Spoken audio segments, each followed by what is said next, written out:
سامعین و ناظرین، انفیکشن کنٹرول سوسائٹی آپ کی صحت کے لیے اور آپ کو معلومات بہم پہنچانے کے لیے مستقل ویڈیو کے سلسلے کو جاری کیے ہوئے ہیں۔ صحت کارکن کیسے سیکھیں اور کیسے سکھائیں، تو اس کا باب 7 آپ کی خدمت میں پیش کیا جا رہا ہے۔ صحت کے مقامی مسائل جو ہوتے ہیں، مقامی صحت مند روایات جو ہوتی ہیں، اس کے بارے میں بتایا جا رہا ہے آپ کو کہ صحت کے مسائل کی مثالیں جو پرانے رواجوں کی جگہ نئے کم صحت مند رواج اپنانے سے پیدا ہوتے ہیں۔ سینکڑوں سال سے افریقہ کے بیشتر علاقوں میں باجرہ ایک اہم ترین غذا تھی۔ یہ سالم اناج ہے، اس لیے لوگوں کو زیادہ تر حیاتین اور لاحمیات مل جاتی تھیں۔ لیکن اب افریقہ کے زیادہ تر علاقوں میں لوگ کسابہ اگاتے اور کھاتے ہیں۔ یہ نئی غذا لاطینی امریکہ سے آئی ہے۔ اس کا اگانا آسان ہوتا ہے، لیکن اس میں غذائیت باجرے سے کم ہوتی ہے۔ پھر کافی کیلوریز یعنی توانائی فراہم کرنے سے پہلے بچوں کا پیٹ پانی اور ریشے سے مائیں بھر دیتی ہیں۔ اس لیے جن غذاؤں میں اب باجرے کی جگہ کسابہ اگایا جاتا ہے، وہاں بچے ناقص غذائیت کا شکار ہیں۔ مغربی کھانوں برگر اور پیزا وغیرہ کھانے لگے ہیں، جن میں غذائیت کم اور خطرہ زیادہ ہوتا ہے۔ خاص طور پر بچوں اور نوجوانوں میں جنک فوڈ کا استعمال بہت زیادہ بڑھ گیا ہے۔ دوسری چیز کیا ہے کہ دنیا کے بہت سے علاقوں میں لوگ مقامی پھل اور دیگر غذائیت بخش خوراک استعمال کرنے کے بجائے مہنگے فضول کھانے یعنی جنک فوڈ کھاتے ہیں۔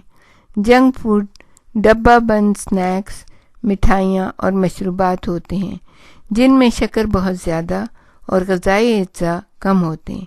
یہ ناقص غذائیت دانتوں کی خرابی، ڈائبٹیز، دل کے مسائل اور دیگر بیماریوں کا باعث بنتی ہے۔ دنیا بھر میں لوگوں کے دانت اپنے آباء و اجداد کے مقابلے میں زیادہ خراب ہیں، جس کی بڑی وجہ یہ ہے کہ موجودہ دور میں لوگ شکر اور جنک فوڈ کا استعمال بہت زیادہ کرتے ہیں۔ پاکستان، انڈیا، بنگلہ دیش، برما، اس قسم کے جو ہمارے ممالک ہیں، ان میں بھی سب کچھ ایسے ہی ہو رہا ہے۔ لوگ اپنے روایتی صحت بخش کھانوں کو چھوڑ رہے ہیں۔ خاص طور پر بچوں اور نوجوانوں میں جنک فوڈ کا استعمال بڑھ گیا ہے۔ تیسری چیز کیا ہے کہ بوتل کا دودھ اور مصنوعی ڈبے اور پاؤڈر کے دودھ کا استعمال دنیا کے بیشتر علاقوں میں بہت عام ہو گیا ہے۔ حالانکہ اپنا دودھ پلانے کی پرانی روایت زیادہ محفوظ، بہتر اور سستی ہے۔ بوتل کا دودھ جزوی طور پر نیسلے جیسی بین الاقوامی کمپنیوں کی تشہیر کی وجہ سے بہت مقبول ہے۔ وسیع پیمانے پر احتجاج کے باوجود یہ کمپنیاں ایسے اشتہاروں کے ذریعے اپنی مصنوعات کی ترویج کرتی رہتی ہیں۔ پاپوا گینی جیسے بعض ملکوں میں ڈاکٹر کے نسخے کے بغیر بچوں کی بوتل کی دودھ کی فروخت ممنوع قرار دے دی گئی ہے۔ ہمارے جیسے ملکوں میں بھی، جیسے پاکستان ہے، انڈیا وغیرہ ہیں، اس میں بھی اسی قسم کے قانون کی شدید ضرورت ہے۔ پھر چوتھی بات کیا ہے کہ بہت سے ملکوں میں لوگ اب سالم اناج والی غذائیں نہیں کھاتے، جیسے بغیر چنا گندم کا آٹا یا چھلکے والا چاول۔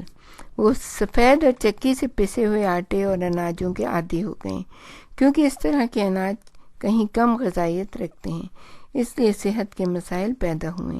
یہاں تک ہوا ہے کہ بہت سے لوگ جو اپنا اناج خود اگاتے تھے، وہ اب سالم اناج کی فصلیں بیچ کر چنا ہوا آٹا خریدنے لگے ہیں۔ اسی طرح لاطینی امریکہ کے زیادہ تر علاقوں میں مقامی زرد مکئی کی جگہ سفید مخلوط مکئی آ گئی ہے، جو کم غذائیت بخش ہے۔ پاکستان کے چھوٹے شہروں میں ابھی تک بغیر چھنے ہوئے آٹے کی روٹی کھائی جاتی ہے، لیکن شہروں میں سفید آٹے کا استعمال بہت بڑھ گیا ہے، اور جس میں کوئی فائدہ نہیں ہے بلکہ نقصان بہت زیادہ ہے۔